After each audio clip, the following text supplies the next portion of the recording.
Okay, good morning, good afternoon, and good evening to our panel members and audience from wherever you are joining us today. My name is Rachelle Abboud, and I will be moderating today's panel discussion, which will be about the clever shorthand I2U2 partnership, which consists of India, Israel, United States, and the United Arab Emirates. The I2U2 was established in October of 2021 and released its first joint statement on July 14th, 2022, in which members laid out their aims to cooperate on joint investment and initiatives on water, energy, transportation, health, space, and food security. This Intergovernmental Economic Cooperation Forum seems like it's becoming the new non-ideological way of interlocking common interests for a better economic future. However, in light of an unpredictable region and other moving parts on the ground, we are pressed to ask the following questions. What is its value proposition for both regions involved? How will the partners navigate the conflicts and other challenges that we are currently experiencing? And is it sustainable?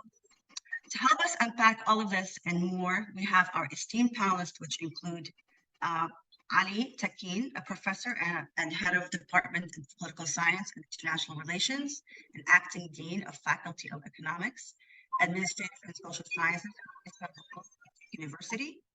Professor Tekin served as a member of parliament in Turkey from 1999 to 2002, and has published in various journals, including Futures, Middle East Journal, Middle East Policy, Asia Studies, and East European Studies.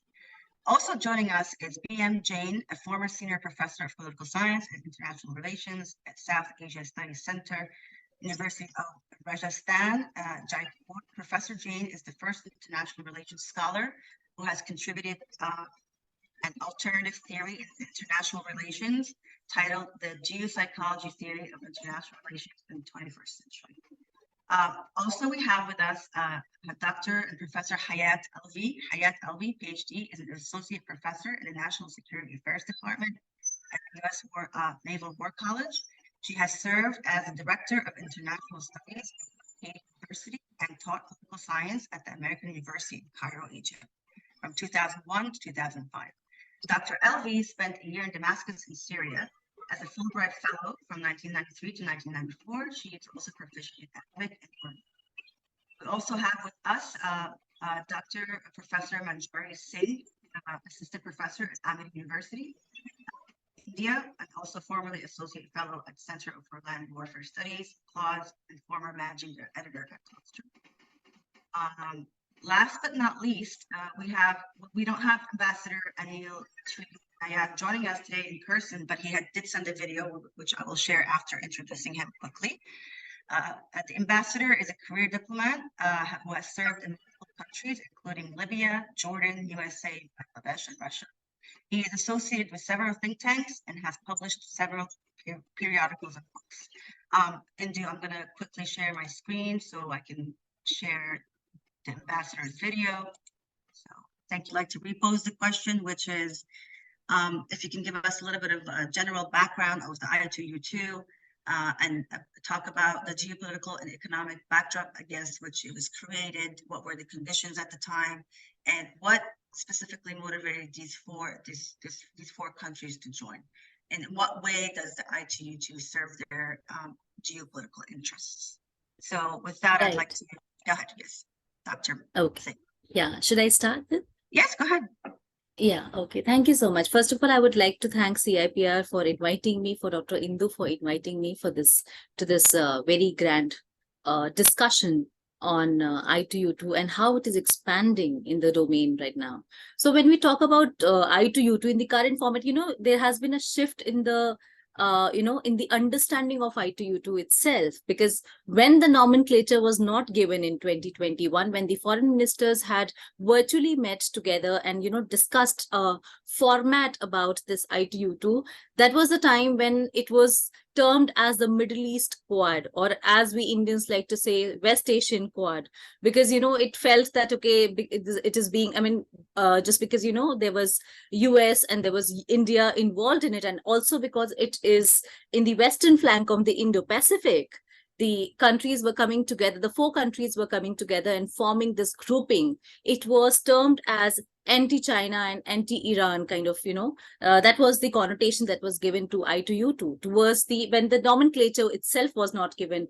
And then all of a sudden you see that in July 2022, the leaders were very quick to name it, because they did not want to term it as, a West Asian Quad, because that would mean that, they are averse to the, Chinese intervention or Chinese strategic footprinting in the region, in the Middle East region, in the South Asian region. And that is what they did not want. They did not want to make it anti-Iran as well, because if you look at it, most of the countries in the, in the format, in the grouping, they have good relations with Iran. For example, India as well has relations with Iran. So these kind of things, had sort of, complicated the entire understanding. And that is why the leaders were very quick to sort of, come forward to name it as I2U2. But then also there was, speculation that I2U2, is it going to be, only about the 4 countries coming together, or will it lead to any expansion? And we see that in the, in the U.S. State Department, where they have given a separate website for I2U2, they have mentioned specifically that there will be an expansion to I2U2. So what is it then? Now today, like I said that earlier, it was a West Asian Quad. Now it is what? Now it is a business forum. Now everybody is terming it as a business forum, that this is something, it is a business coalition that is being formed between the 4 countries. So it is very, intriguing to see how the entire, from security to business, how it has transformed. But I would say it is not a business and it is not a security coalition. It is something else. Then what is it then? It is happening in the context of, or at the backdrop of, when there are a lot of, geopolitical convergences happening. Today, countries are coming together, forming minilaterals and trying to address the concerns, which are, important to them, trying to combat the challenges that are important to them together in a holistic manner. So it is coming in the format of that, against the backdrop of the geopolitical convergences that is happening.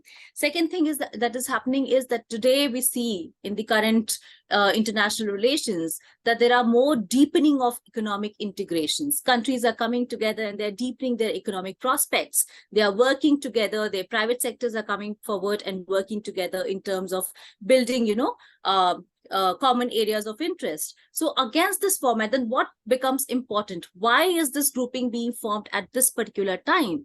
Then which means that it is answering to the geo-economic interest that is being, being highlighted in the current format. This is the time of the geoeconomics, and because of which the I2U2 is one of the factors which is answering to the question or the call for geoeconomic integrations. So if that is it, and if you look at all the MOUs that are signed, the 6 or 7 of them, the areas, they are all the future concerns, all the future non-conventional concerns. And so what are these 4 countries doing together is that they are trying to address they're being future ready, if you have to be, very crude about it. They are being future ready for the concerns that are going to bother the countries or the nations of the world in the future. So those kind of readiness is required. So like if you see, the first cooperation that was formed was between energy and between food security. Why food security and energy? Because we saw that Russia-Ukraine war was happening. So Russia-Ukraine war gives you because it was, sort of putting a dent on both the 2 securities, food security as well as energy security. Look at Middle East. Most of the countries, about 90% of the countries were dependent on these 2 countries, the warring nations, both Russia and Ukraine, for their food imports. So that somehow, it had affected the food imports from these countries. So which means what? Which means that these kind of atrocities or these kind of conflicts can put a dent on the future challenges, which are already a challenge. So these backdrops were important. Then energy, of course, Russia-Ukraine, whether it was Russia-Ukraine war or whether it was COVID-19, energy was also something which was being, there was an energy crisis. So answering these queries, and now today, in September this year, they have formed a coalition of outer space technology, space cooperation. They're talking about space cooperation. They are also calling for private industries to sort of come together and work to sort of, maximize the benefits of I2U2. But since, the thing is that we have to also understand that the timing is very limited for us to, make a lot of, speculations about how I2U2 is going to be in the future. Because if you look at it, what is happening is that, of course, they are saying that more and more countries will be included, but some of these conflicts that are there, the ongoing conflicts, they are also putting a dent on the future aspects or future aspirations. Why it's not putting a dent? Because the countries are not committed to the cause. It's not like that, but they are also invested in their internal dynamics. So that shift to the internal dynamics also puts a dent on the, or also sort of minimizes the effectiveness of I2U2. Another thing that is happening is that these countries, of course, they are talking about Middle East and South Asia, how these two regions can be integrated together, and more and more benefits of the private sector, of the public sector, can be reached out to these regions. And also they are talking about including Africa in the future times. So all of that is there, but again, only 2 years have passed, right? Only 2 years have passed and not much progress have been made. Right now, what they have done is they have called for projects. They have called for more and more private projects to sort of, come together and work on these initiatives. So I think we'll have to look forward to 2-3 more years that how it is panning out. But up until now, this is what is happening in I2U2, and this is the background of I2U2 under which the grouping was formed. Thank you so much for that comprehensive explanation. I'd like to hear from perhaps Dr. Tekin, if you have anything to add to that, or anything that you would like to explain about. I think Dr. Singh something about the I2U2 addresses non-conventional concerns, right? Is there room for conventional concerns given that the current situation right now we are facing in the Middle East? I mean, this is a glaring problem. It's always going to be popping up, right? And so I think that any kind of multipolar, multilateral agreement has to take into consideration the realities on the ground, the conflict, the concerns, and the the violence and the atrocities and all that's taking place right now. So is there room to factor in for I2U2 to factor in these current occurrences on the ground? Dr. Tekin, please, I'd like to hear from you, and then we can move on. We can't hear you. You're muted.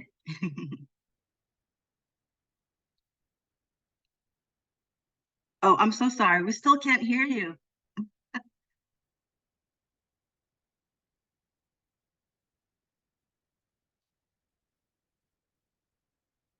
Seems like today is the day for technology oopsies, right? Go ahead, take care of that, and you know what? I'll try to hear from. I'm going to get to Professor Jain, please.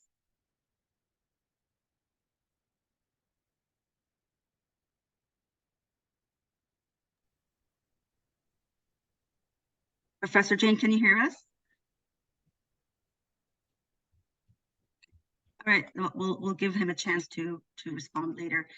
Dr. Hayat Alvi. All right, well, thank you. Can you hear me okay?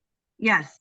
What I'll do is I have a bit of a deeper dive on the topic of regional integration, and I'll bring in some of the very essential points that Dr. Manjari Singh presented, and I think she presented a very good stage setter for this particular discussion.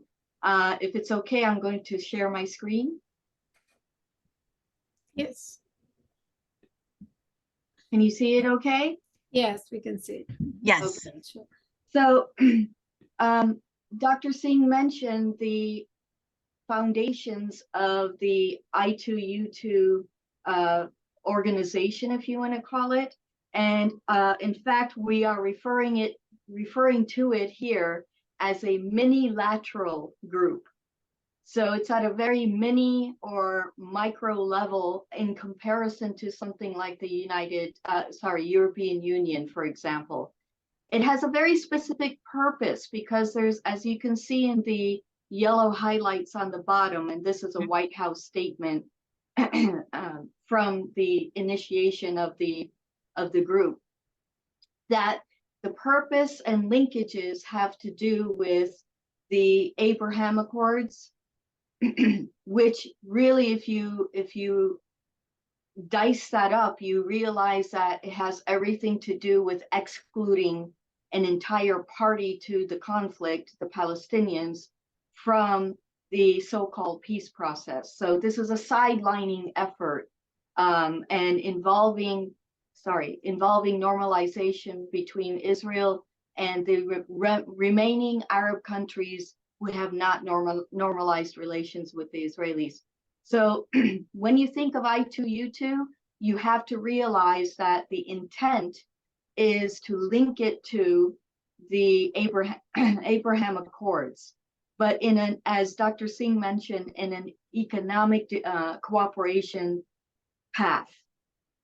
So as you see here, it says with the White House statement, we welcome the economic opportunities, advancing economic cooperation in the Middle East and South Asia. And also it points out Israel's ability to serve as an innovation hub. I've been saying for years, and I've taught in the Middle East several years ago, that the region of the Middle East and North Africa, and we can throw in West Asia if you want to include that in the nomenclature, desperately needs some of the high technology of the Israelis, especially in areas like food and water security issues. They have some excellent, probably top-notch and most cutting-edge technology in water desalination, as well as a few other technologies involving food and water security. The vast majority of the region is desert climate. So this is very essential. The regional actors can benefit greatly from the Israeli technology for that.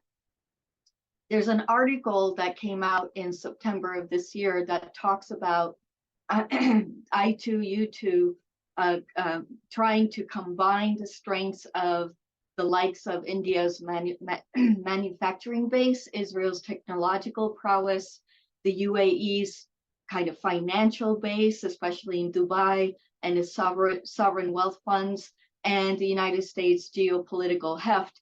We have to insert a question mark as of today because of what's happened since October 7th with the Hamas-Netanyahu Gaza conflict. And as Dr. Singh mentioned, from the U.S. perspective, it has a lot to do with countering China and its Belt and Road Initiative in the region. Now, what's unsurprising is the announcement came on the 3rd anniversary of the Abraham Accords. So again, there is that linkage there between I2U2 and the Abraham Accords. The Accords have benefited India, especially in the way of a trilateral cooperation between India, Israel, and the U.A.E. India is the U.A.E.'s second largest trading partner.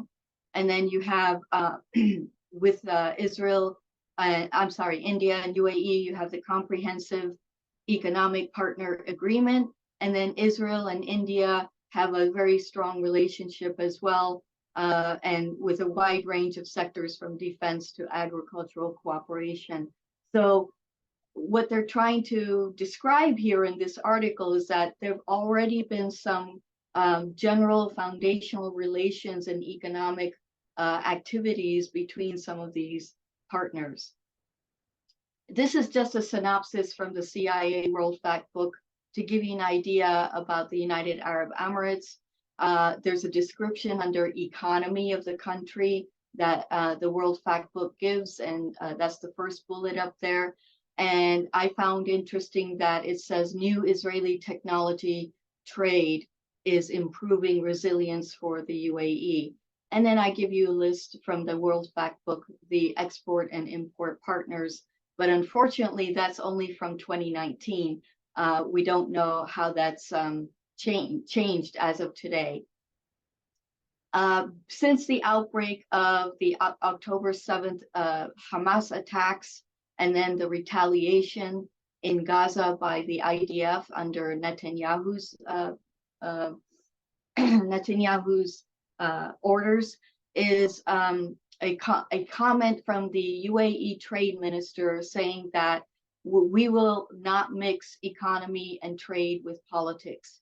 So in other words, they're going to continue with the I2U2 activities and agendas and not bring in political commentary or policies to change that track. Now, regional integration schemes require preconditions and criteria for full-scale integration. I put in red here that the first precondition, and this is along the lines of a macro level European Union type of regional integration, but still it applies to something like the micro-lateral I2U2 as well. You must resolve all conflicts. And that's not the case with the partners in the I2U2. You must have economic development conducive to mutual trade and economic activities. You must have political development, and it works best with democracies. So that's very problematic when we're talking even about Israel as of today, and the UAE, and even India. And I have a slide to talk about the erosion of democracy in India. And you must lower or eliminate tariffs between trade partners. I give you a bit of a description on what are some other stipulations for regional integration schemes. You can peruse those. But the very bottom line is very important there. Lack of adequate complementary policies and institutions may lead to inefficient outcomes. That includes things so basic as infrastructure. So we have to ask ourselves, Israel with the Gaza conflict, I call it the Netanyahu-Hamas conflict, what's going to be the outcome in terms of infrastructure and other capabilities after the dust settles? Of course, mostly on the Gaza side, but even on the Israeli side. I'm already hearing about a lot of Israelis leaving the country, leaving Israel. So is there going to be a brain drain there? And that will affect the I2U2 down the road. And then policy barriers at the border may offset the gains of transport infrastructure cooperation. So going to that first condition, which is conflicts must be resolved.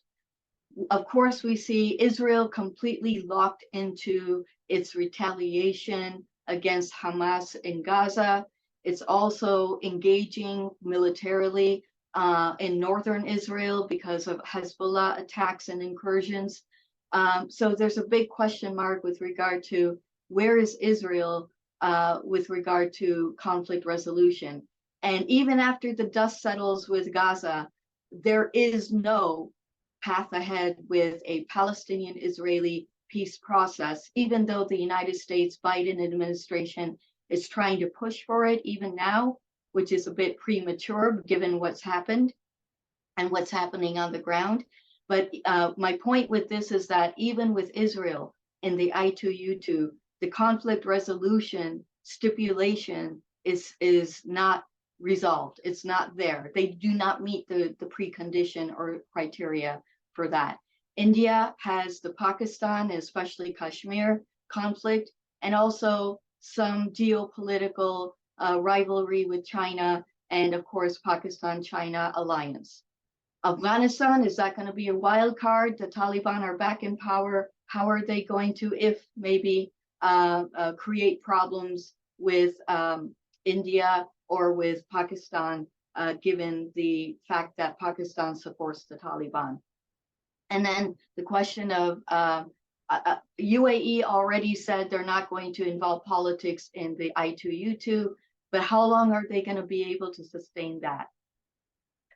India has the eroding democracy problem internally because of the BJP and RSS agendas for Hindu nationalism. And therefore, we have to call into question whether India, and then we can throw in Israel as well. And I say that in the next bullet, that it's not just the integrity of democracy, but also the India-Israel military relations often end up domestically using those military tools to repress minorities. And that's problematic in a regional integration scheme. United States is trying hard to push India to be a partner to counter China. That comes with its own problems and dilemmas that we can discuss. And then I've been mentioning the Gaza dilemma right now, so we can discuss that as well. And then there are a lot of questions about why Hamas initiated the October 7th attack against Israeli civilians. One of the theories in the top of the list is that because Iran is a financial supporter of Hamas, Iran kind of blew the dog whistle for this so that it's an attempt to derail the Abraham Accords. And you know that that's linked to I2U2. So how do you attract investors in such a volatile region and environment, and given all of these problems with all of these partners and actors in the I2U2? My last comment is Abraham Accords. You cannot, I've taught conflict resolution, I continue to teach it. You cannot have long-term peace, reconciliation, and justice when you exclude a warring party from a conflict resolution process. It just doesn't happen. You can't do Abraham Accords and expect to kind of magically have Israeli-Palestinian peace just happen, or just deny or neglect or ignore the Palestinian plight and cause while the Abraham Accords moves forward. And I thought, since Dr. Singh mentioned food and water security issues, these are some good graphics regarding the Middle East and especially Middle East and North Africa, as well as South Asia. These regions desperately need the technology, the assistance, the economic development, the economic partnerships and cooperation coming from the developed countries. However, it shouldn't come at the price or cost of ignoring those criteria and preconditions that I mentioned earlier. Thank you very much. Thank you, Dr. Alvi, for this comprehensive explanation. And I think you've highlighted some very important yet possible impediments to the I2U2. And I'd like to hear from perhaps technology, if technology allows, from Dr. Tekin, if you have any reactions to what Dr. Alvi had presented. No, no, can't hear you.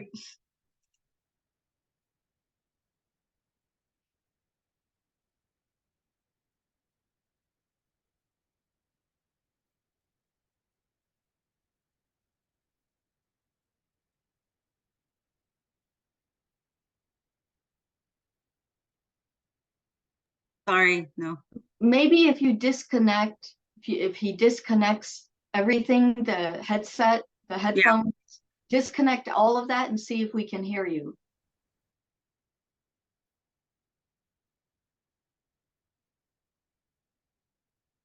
Is your computer on mute? Your computer, is it on mute?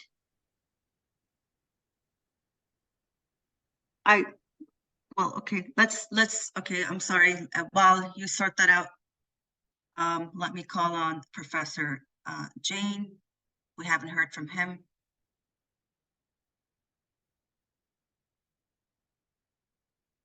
Professor Jain, can you hear us?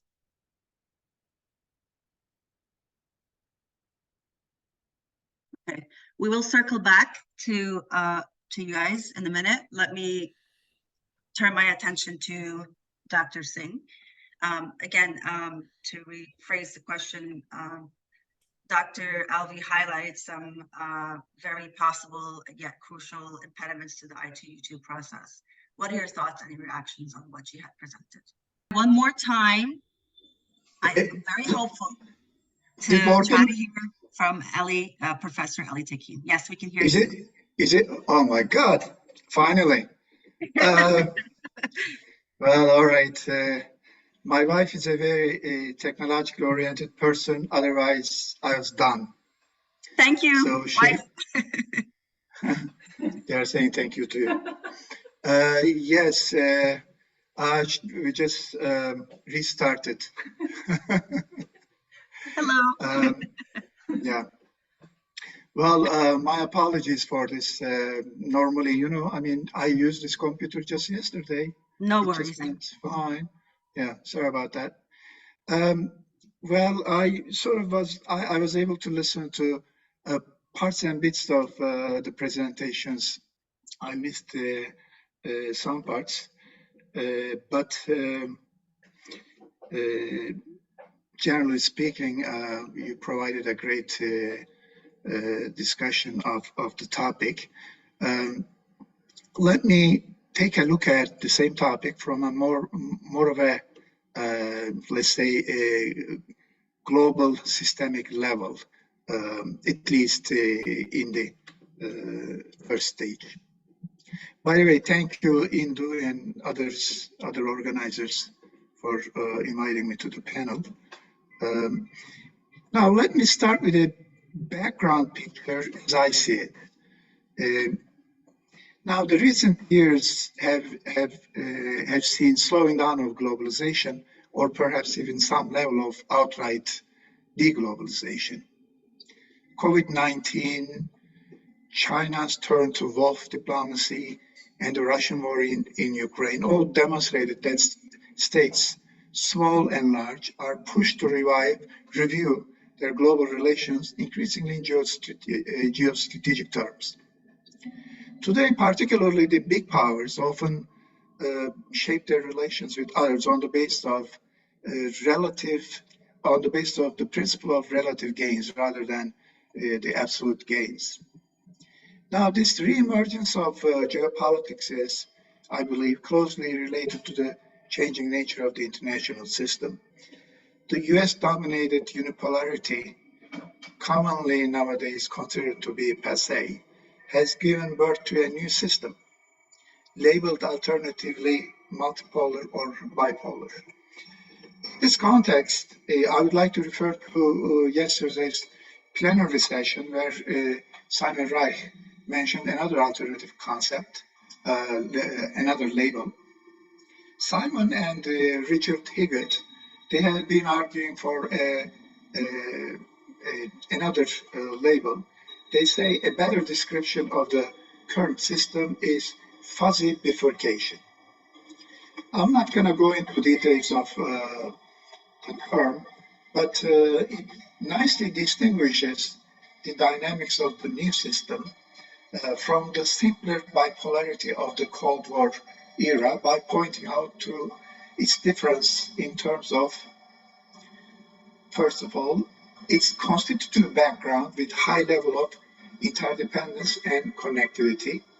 Secondly, increasing power of medium and small states. And thirdly, compartmentalization of various issue areas by policymakers.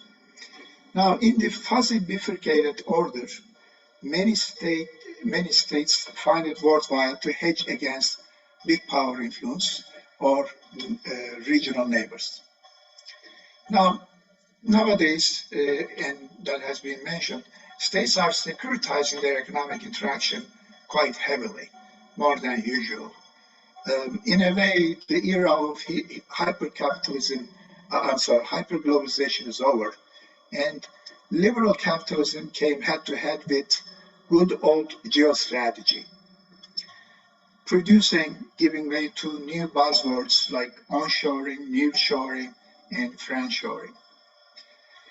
It is probably not an exaggeration to argue that a new regionalism, or sometimes it is called minilateralism, seems to emerge as a major way of preserving global connection in a selective manner, while keeping the adversaries out of the loop so that they do not benefit from free trade, high technology, and innovation. And I believe that I2U2 is a good example of this neo-regionalism. It's actually a great example of this new trend. Indeed, I2U2 has been quite innovative. Now, what kind of factors facilitated its foundation?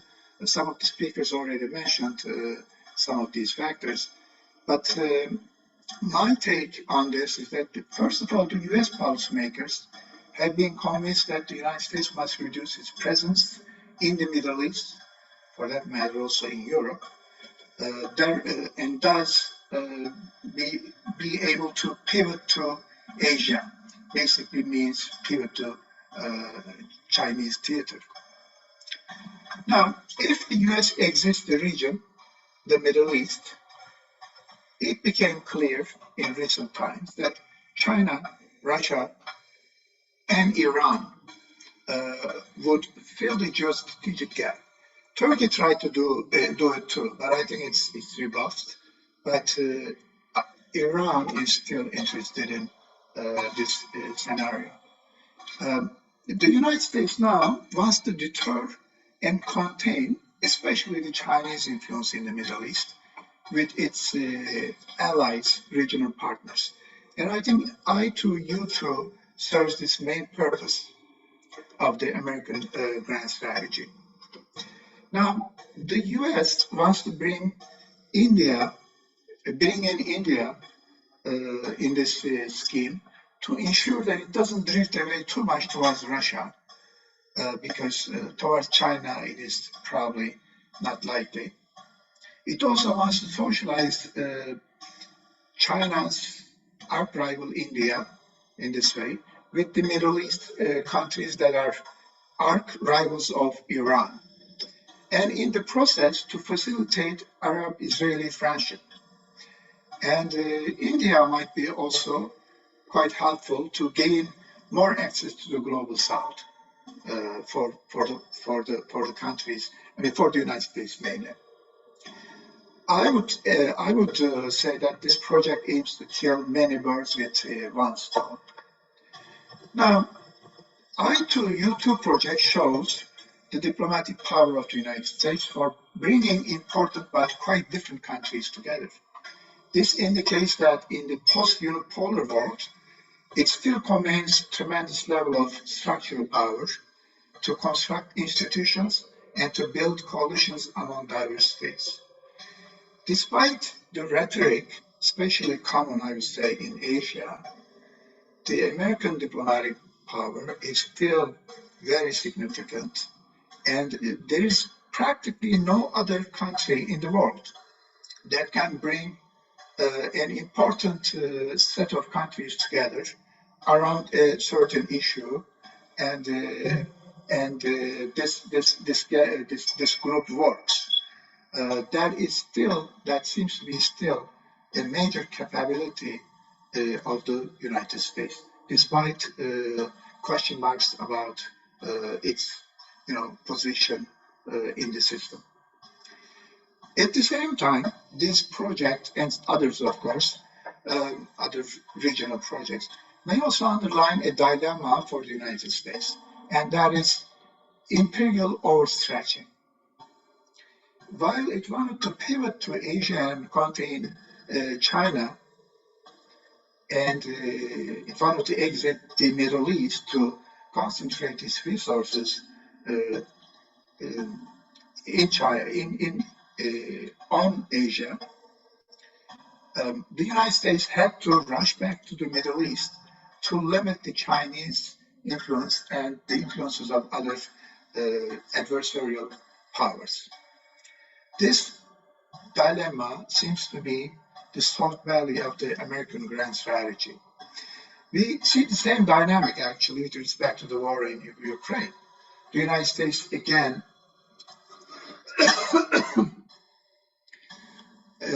plan to gradually exit Europe, and the Europeans, they argue, should become more initiative, and they should be taking care of their own security, while the United States is dealing with China. And this Ukraine war indicated that that is not that easy to do. Whenever there is whenever Russia saw a vacuum in the area, it wanted to fill it. The Middle East and Europe are two areas that the United States wanted to pull from, but eventually, in a short while, the United States had to come back to these regions for geostrategic reasons. Now, for India, of course, this I2U2 is in line with the goal of containing China, globally as well as in the Indo-Pacific region. Now, the recent declarations of India, Middle East, Europe project indicate that this is a way of reducing Chinese impact on the Middle East. You know that in recent years, China has made significant inroads into the oil exporting Middle Eastern countries.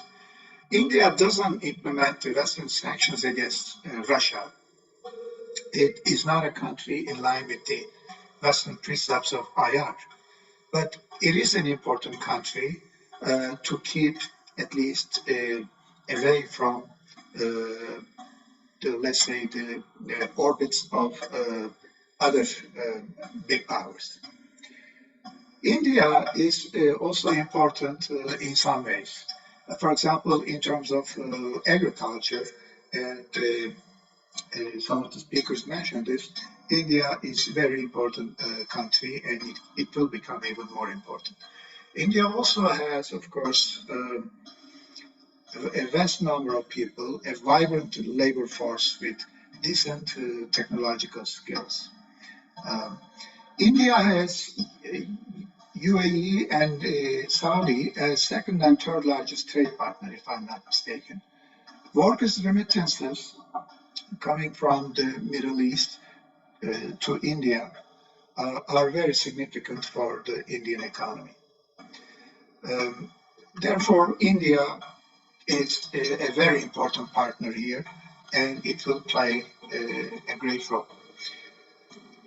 Now, Israel's membership in the group seemed to be a brilliant idea at first sight, until, of course, it seemed uncertain in recent weeks. It has been party to many conflicts, of course, with the Arab world and beyond, namely Iran.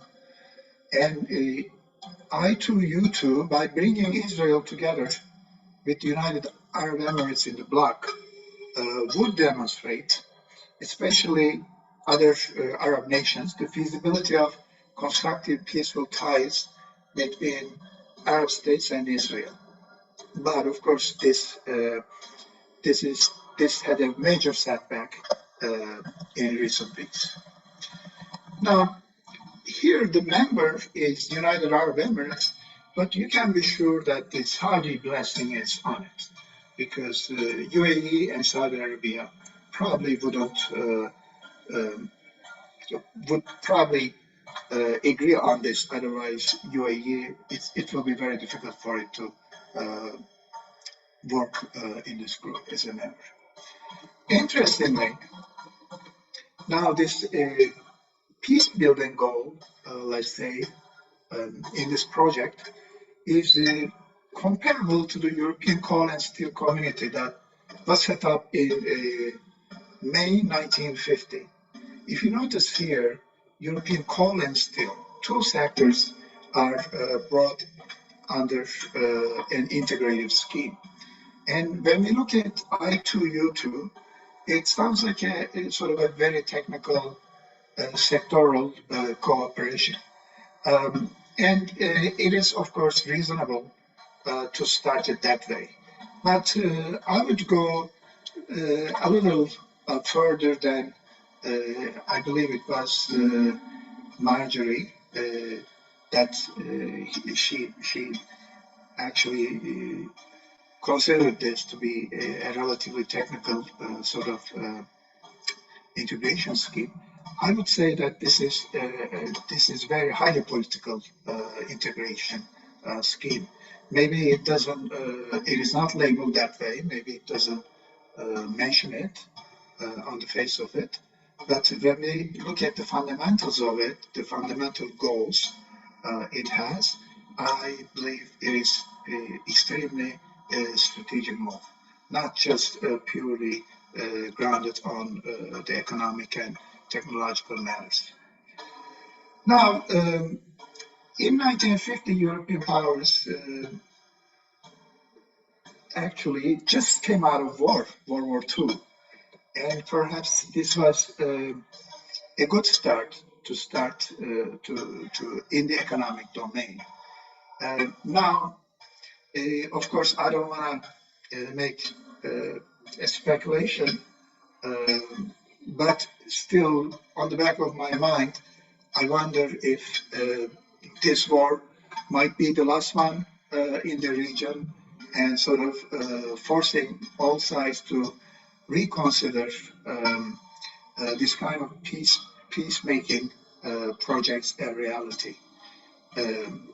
Basically, what I'm saying is, after World War II, the Europeans came together and did a very sensible thing. Now the Middle Eastern countries, I hope, after this particular episode of the conflict, they can do a similar thing. Now the Abrahamic Accords actually brought optimism, and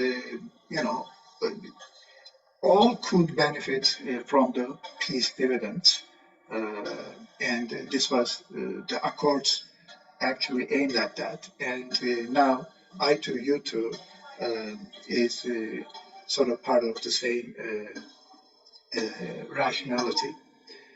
Indeed, the idea is great, but there are risks.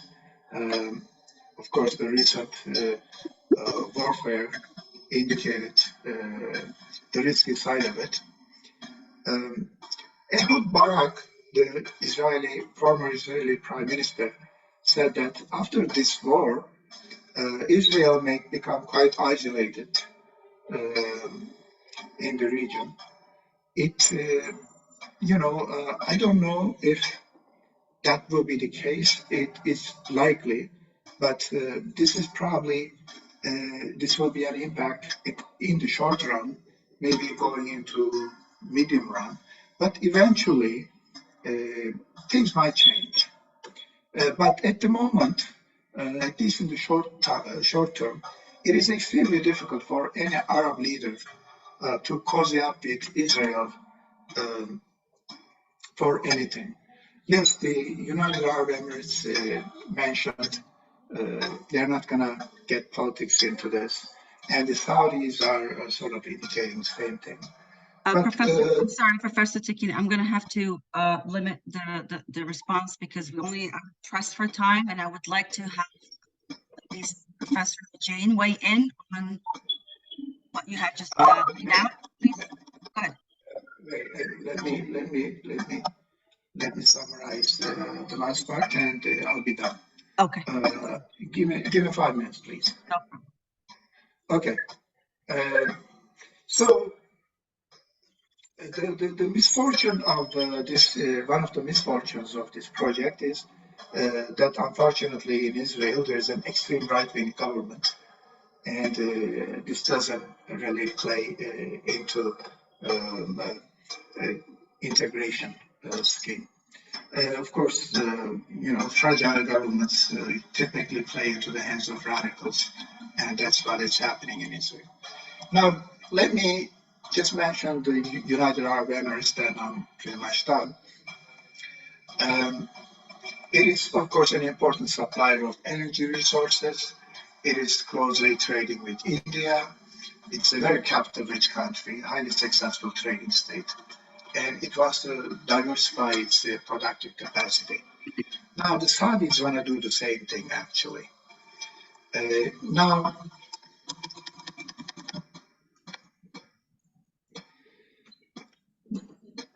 these United Arab Emirates and the Saudis, of course, they want to They want to ensure American security umbrella against Iran.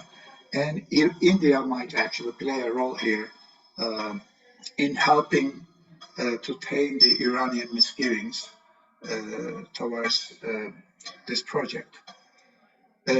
UAE's relations with Israel are taken in two ways. One is actually perhaps boosting the likelihood of Israeli-Palestinian peace. This was the scenario before the conflict erupted. The other one was, of course, utilizing Iranian technology and innovation. But in any case, it doesn't happen, at least in the short term. Now, the Biden administration with this project and some other projects actually sort of quite diverted from the original ideological dichotomy that they set up, democracy versus autocracy. They are cooperating with autocracies as well as democracies. Now, it is important to also look what countries the I2U2 project excludes, because I think that gives also important clues about the geopolitics of the region. And let me say, Turkey has been marginalized by Western states over the last some years. And Turkey is generally in this kind of projects, Turkey wants to be a partner. But nowadays, it is excluded from pretty much every project, Euromed, India-Europe corridor, and this one. So it says something about the credibility of Turkey in the diplomatic theater. Greece gained some strategic significance, and it is a potential hub for this project. Now, the recent war has shown that without a durable two-state solution to the Palestinian conflict, things will be difficult, and therefore that is important. Now, overall, let me say this, that it is a smart idea because it is bringing together American leadership, Indian human capital, and many sectoral Indian advantages, Israeli technology and innovation, and United Arab Emirates capital and capital accumulation and entrepreneurship. So it sounds great, only if certain problems, and some of these problems are quite big problems, are overcome. Thank you. Thank you, Professor Tekin, for this very comprehensive explanation. And you brought up some very, very interesting points, especially regarding your take on the I2U2 being more of a political integration that we actually make it out to be. So I'd like to hear from Professor Dr. Jain, if he can hear us. I'd like for you to weigh in on what we've said so far. If you can hear us, Dr. Jain.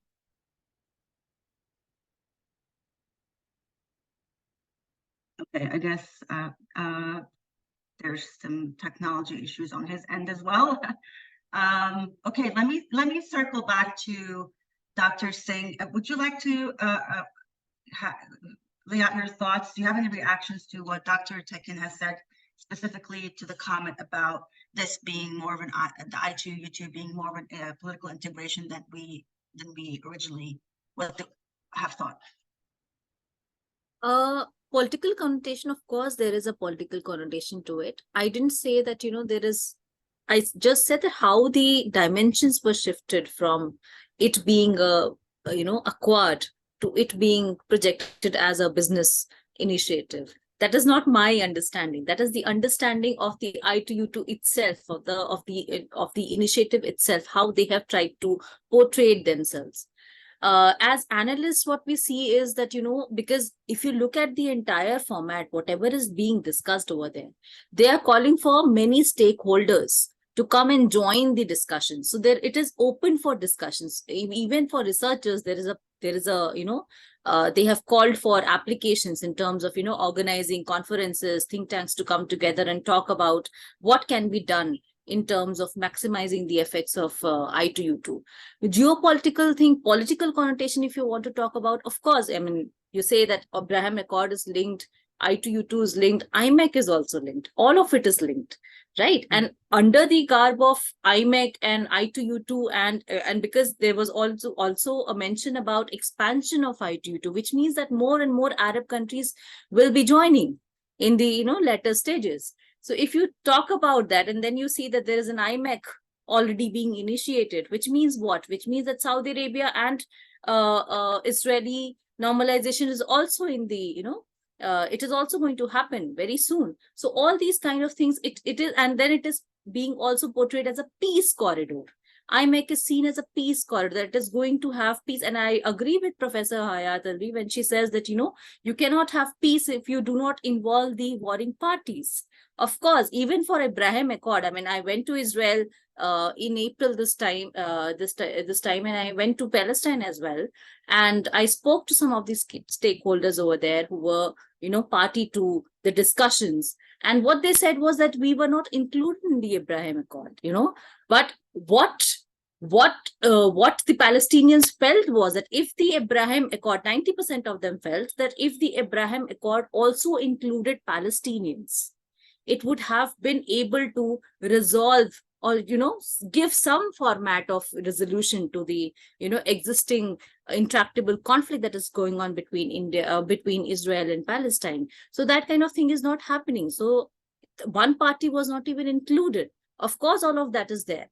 But then here, that is what they are. And I also remember Professor Alvi talking about the USPs that each countries are bringing in the discussion, right? In the initiative that, for instance, US is bringing its geopolitical heft and, other countries are bringing in, Israel is bringing its technology and U.A.E. is bringing its capital, and of course, India is bringing its labor market. All of that is fine. So what they are focusing is, what they are trying to say is that if you have any USP, you can come and join. They are saying this to the stakeholders. So their portrayal is so that they don't want to make it they don't want to showcase it as a political initiative. But the instance that it was, the fact that it was created, but the timing, if you look at it, why was it necessary? If you look at India and Israel is already helping India in food security, isn't it? Israel is already building, centers of excellence in India, 30 of them working fine, right? You would have never heard of something like a agriculture attaché or a water attaché. India has it from Israel. So India and Israel, and I asked this to the Israelis as well, to the Israel embassy, that what do you make of it? Because you already have a working relation in terms of food security, energy security, and water security. So why do you need an I2U2 format, right? So this I2U2 format is to bring in US also. Because if you recall, the US administration under the Trump presidency, it was showcasing a withdrawal symptom from the region. It was trying to showcase that it is going to withdraw from the region. And then comes Biden, who says, no, we are not going to go back. We are going to come in, because we see that as soon as the vacuum is being created, as we leave, China's strategic entry happens. And that happens in the form of China and Iran signing a strategic cooperation, a strategic partnership, including defense, for $400 billion. So all of this makes US, understand that they cannot leave Middle East. It is not something that they are going to look at IMEC. IMEC is if you expand IMEC, it says India, Middle East, Europe Economic Corridor. Where is US in that? But US has initiated it, right? So it is also so obviously, even without saying it out loud, politics is involved in the form that US presence is important. US presence is important because Chinese presence is increasing. US presence is also important because Russian presence is also, being seen in the region. So to strengthen the US's control or hold over the region, this kind of formats are required, because if you look at it, like I said earlier, India, Israel are already working in some domains. Similarly, India and UAE are already working on in business domains. They are working really fine. India, UAE, and Israel are working together in a trilateral format. So you don't need an I2U2. You don't need an IMEC because you're already working on with Egypt in terms of building the Suez Canal, special economic zone. You're already doing that. So you don't need an IMEC also. But all of this is required to sort of maximizing the control or maximizing the presence in the western flank of the Indo-Pacific, because Indo-Pacific is important to US. And it is also important to India, because we are also, we are at the direct line of threat when it comes to China. So it is what it is. So of course, I was trying to say that, US is not, the entire format is trying to show that they are not political, but there is political and there is geostrategic interest involved in this entire format. So that is what my take is about. Thank you, Dr. Singh. We are, we need to wrap up, I think, in about 10 minutes, right, Indu? So I want to conclude by saying it sounds like I'm not very, well-versed in the I2U2. I think Professor Rachelle, Tekin wants to say something. Dr. Oh, Tekin, go ahead. yeah, go I'm ahead, sorry. please. Professor who? Tekin or? Yes. Okay. Yes. I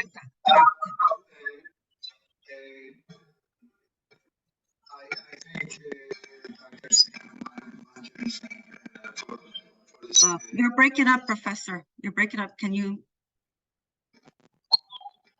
Try that again. Is it better? Is it better? A little bit. It's still muffled, though.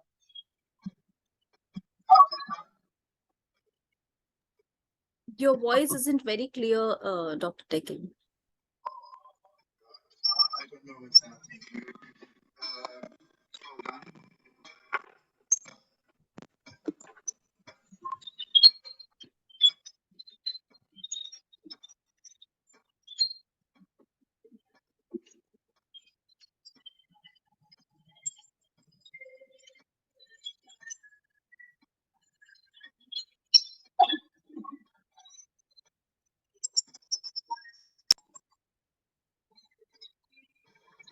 How's that now? A little bit better. Oh, okay. Oh, Go ahead. sorry. It's okay. I promise. Well, great comments, Dr. Singh. I don't disagree with you. I actually agree with you. But the point here is that just like the European integration, in the initial stage, if the parties are sort of not already in very friendly terms, what you do is you start with very boring sort of issues, and that seems to be, trade and investment and this and that, and therefore the locus of the project seems to be on food, energy, this and that.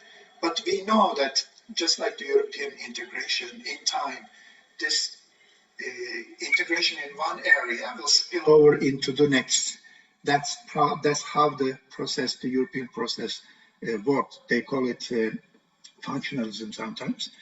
Again, I believe it is the same here, and it's the right way of doing it. But the bigger logic behind it is very geostrategic. That's what I'm trying to say. And here, the United States wants to have a control of developments in the region. I'm not saying it in the negative meaning of control, but basically keeping the Chinese and the Russians and the Iranians a bit out of the region, or their activities under control, and it serves its purpose. As long as the Israelis and the Arab countries are in good relations, that is, of course, that also helps the American strategic goals. If India cooperates with American allies, let's say Saudis, United Arab Emirates, and Israel, that's good. That means India is sort of a bit shielded from the possible influence of Russia and maybe some other rival countries. Overall, the big idea is that it is part of the American strategy of containing China. I mean, it eventually goes to that, I believe. Thank you, Professor Tekin. Was there anything else you wanted to add, or? Rachelle, Yes. could you please call Professor Yes, Jain? Because I am Okay. calling, but I don't think he can hear me. Can you do you think you can message him? I am sending a direct message, and he's saying he's over there throughout. I am. Professor Jain, could you please hear us?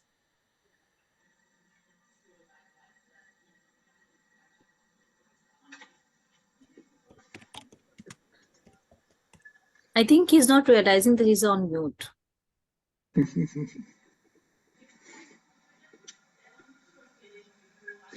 And he's Well, sending me the. I've been to many such events organized by Indo.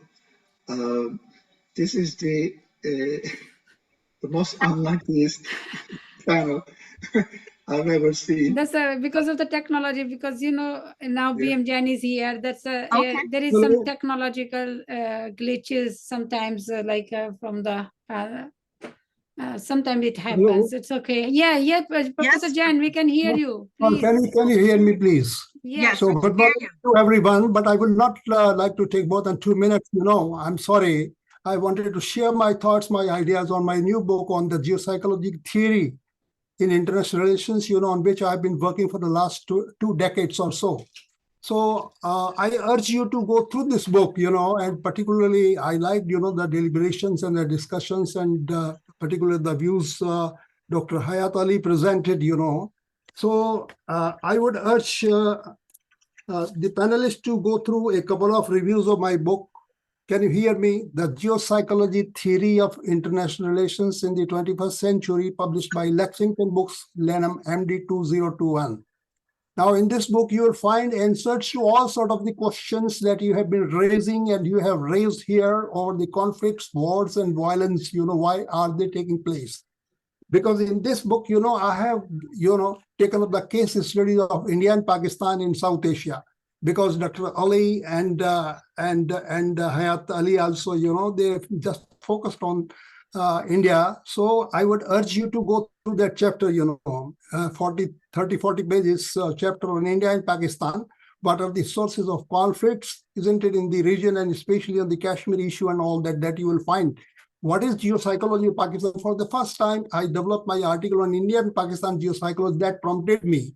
And when I was teaching in 2006 and 2013, my friends, my colleagues, they really to bring out a full-length book on the geopsychology theory. That was a very difficult task. So you will find I'm going to take only 2 minutes, because this is not the time to make the presentation, because I wanted to speak on Israel, I wanted to speak on the Middle East, I wanted to speak on India's Israel policy and all that, and Modi's particular in the policy, the major shift in India's foreign policy during the Modi regime. But I would urge you to take the case studies of India and Pakistan in South Asia, then India and Pakistan in the Middle East. This is another case study. The third case study is that U.S. in the Middle East, and particularly in Afghanistan, that you will find very interesting. And if you share your email to me, I can send you, 2 or 3 chapters, isn't it? U.S. failure in the Middle East, So this is a new theory where I have discussed the role of the non-state actors, isn't it? So I have discussed, the historical narrative and the geopsychology of China. There is another article which has been published recently in International Journal of China Studies, Geopsychology of China. You have not been able to understand. So all this, my argument in this book is that geopolitics was replaced by geoeconomics, and geoeconomics has been replaced by geopsychology, because it is all inclusive. It is all inclusive. It contains, all the elements, history, geography, nationalism, culture, ethnicity, religion, and all that.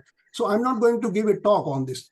I look forward to some other meeting. I do not know. I have been, in fact, participating since 7:30 or so, and very much eager to share my thoughts. So I'm unable to do that, at the fag end of the feast, when something, left out, so I can eat something, isn't it? So better it is that, first of all, you go through some of the reviews of this book, And especially I request Dr. Hayat Ali and Dr. Ali, please go through the book. If you cannot go through the book, then please go through some of the reviews. You just BM Jain, Geopsychology Theory, or BM Jain books only. You will find, all. The second book I would refer to you is the India and the United States in the Age of Uncertainty. Why? Because I have applied the complex interdependence theory. Complex interdependence theory. So it is all useless to talk about geopolitics. Geopolitics is irrelevant. Geoeconomics is irrelevant. What is the geopsychology? And this war, Hamas-Gaza war, can be understood only through the classes, only through the lens of geopsychology. Please go through it, and then you give me comments, because I'm working on this book, so that in future, if the second edition or the third edition comes out, then I'm working on this. The third case study that you will find very interesting, that how the U.S. failed in the Middle East, isn't it? And in my 2001 lecture at the University of Philadelphia, I was visiting fellow there, University of Pennsylvania, and there I had argued that America has failed to understand Arab nationalism, isn't it? Some American experts, they were speaking like anything as if they are gods, they know each and everything. I told them, you don't understand the geopsychology, isn't it? So at the time I talked about, geopsychology, because the Arab nationalism is very, very important, and the social code, social values, social honor, and all, and Afghan society and politics. And I would suggest another very important book by Andrew Reddin. Andrew Reddin is a political scientist at Rand Corporation, and in his new book, Institution Building in Weak State, he writes, I'm simply quoting, the Afghan society is governed by a social code, religious code, code of revenge, and all that, because America failed to understand the history of Afghanistan, isn't it? So now, more than $3 trillion isn't what is squandered by America for useless war. It got nothing, Trump had made it very clear that we got nothing, isn't it? So ultimately, Trump had to argue with that. Ultimately, Trump had to engage, non-state actor. In my book, I've discussed that what is the primacy or what is the importance of non-state actors in international politics. Because I have made a critique of all the theories in my book, 50 pages contribution to the critique, that all the, structural realism, this realism, constructivism, and all these theories, they have been unable to explain, conflicts and wars in the different parts of the world. And even, the great thinkers like Henry Kissinger could not anticipate the peaceful fall of the Soviet Union in the summer 1991. What is the use of that? All these scholars. So I have made a mention of all these points, in my book, so please go through this one book. And secondly, the offensive military system has failed. American foreign policy has been militarized, unfortunately, and we are following the footsteps of the United States of America everywhere. We are appreciating a great superpower. America is on the declining side, and therefore it has, roped India into its strategic orbit, It has been roped into that strategic orbit. As a matter of fact, India does not have, the important voice, important role in the Indo-Pacific region. And you will find my speech in the Indo-Pacific Forum, which there some gentlemen had taken my interview on the relevance of geopsychology. That is Indo-Pacific Forum, New Delhi, that I do not know. So that iPod, you will find my lecture, you will find my talk, my interview, I had given to someone, that what is the relevance of geopsychology, isn't in today's world. Okay. So we need to understand that what is the role of the Afghan society or the culture, and US policy makers, they had a very poor knowledge and understanding of the Afghan society. Had they understood the geographical terrain of Afghanistan, they would not have committed mistake. I really wonder. They did not learn any lesson from history. As a matter of fact, what had happened to Russia, what had happened to Soviet Union, isn't it? It remained for more than a decade. And ultimately, Soviet Union had to withdraw the forces. America did not learn any lesson from the Soviet Union. America did not learn any lesson from its miserable, abysmal failure in Vietnam, where, first of all, in 1950 to 53, the North Korean crisis, America did not learn anything, isn't it? I pity, I taught in America, I taught in many universities there. So I told my student that, look here, you are talking about hegemony and hegemony. This hegemony concept, please don't talk about the hegemony concept. This concept is no more, because only few American scholars, at Harvard and at the University of Chicago, I all of know them, because I had met them in IPSA conference long back since 1988. At the time, Joseph Nye and Harvard and QN and all that, I know them, and they have, given the comments on my work and all that. So what I'm saying is that please do the in-depth research that what are the correlates, what are the underlying factors or the reasons behind the ongoing conflicts in country. Unfortunately, because Indian policy, there has been a major departure in India's foreign policy, because India had recognized PLO. India was one of the first non-Arab countries to recognize PLO. Yasser Arafat was a good friend of India. He used to visit Indira Gandhi, used to hug him. Okay, because we stand with the people of Palestinians. So now there has been departure in Modi's regime. There has been a major departure, and particularly, Mr. Modi, when after this 7th October, this event, what Modi had said, that India stands in solidarity with Israel at this difficult hour. And later on, Indian foreign policy establishment had to rectify its mistake. No. Now, after a few days, another statement came out, from the Foreign Office Department from the South Bloc, that no, India's commitment to two-state solution for the Israel and Palestine. Now look here, but Dr. Jain, one more minute, please, because we have to wrap up. Thank you. I'm going to finish it, because I'm no longer, I don't want to engage you. Sometimes I find the opportunity, I will definitely speak for 30 minutes, 40 minutes, 2 hours, 3 hours, and 5, 6 hours. Maybe we can have another panel discussion specifically. Yeah, I know it. So, at the topics at the faggot of the discussion, I have unnecessarily intervened. So only my request is, please go through this book, and you please share your email so that I can send, because good scholar, and particularly Hayat, Ali and Ali Tekin, they have given very impressive lecture and very impressive discussion and all that followed. Thank you so much. Okay, now I will have to go for my puja and for my lunch, for my dinner. I missed it because I'm so strict about all these things, and I kept engaging myself in the discussion throughout. I do not know, I was hearing everyone, very, very carefully who was speaking what, isn't it? And so anyway, you think of this opportunity. Okay. I look forward to some other opportunity in future to give a talk on this subject. Okay, thank you. Thank you for finally being able to join us. And, I feel like this warrants, I don't know if Dr. Indu will agree, this warrants another discussion, because there are so many points that were raised that we weren't able to fully address. And I think that maybe we can have another panel discussion on this with the same panelists to expand on what was said today.